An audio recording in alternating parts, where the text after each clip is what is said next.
தாய்லாந்தில் விடுமுறையை கழித்துவிட்டு திரும்பிய 17 வயது SPM தேர்வு எழுதும் மாணவர் ஒருவர் நண்பர்களுடன் போதைப்பொருள் பயன்படுத்திய குற்றத்திற்காக கடா போதைப்பொருள் தடுப்பு முகமையான AADK நடத்திய சோதனையில் சிக்கியுள்ளார்.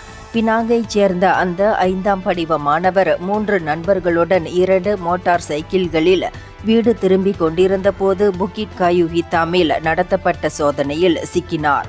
சிறுநீர் பரிசோதனையில் 4வருக்கும் போதைப்பொருள் பாசிட்டிவாக இருந்தது தெரிய வந்தது. அவர்கள் தாய்லாந்தில் பொழுதுபோக்கு நிகழ்வின் போது போதைப்பொருள் கலந்த சிகரெட் புகைத்ததாக ஒப்புக்கொண்டனர். பெற்றோர் விவாகரத்து ஆனதால் அந்த மாணவர் சிறு வயதிலிருந்தே தாத்தா பாட்டியுடன் வாழ்ந்து வருகிறார்.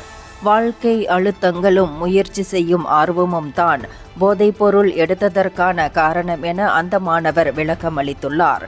இதற்கு முன்பு தாய்லாந்துக்கு சென்ற போதும் ஒரு முறை முயற்சித்ததாகவும் அவர் ஒப்புக்கொண்டார் என்று AADK கடா இயக்குனர் கைருல் அன்வார் அஹ்மத் தெரிவித்தார்.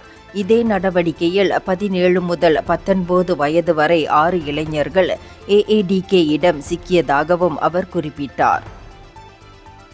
இந்தியர்களின் இதய குரல் மக்களோசை.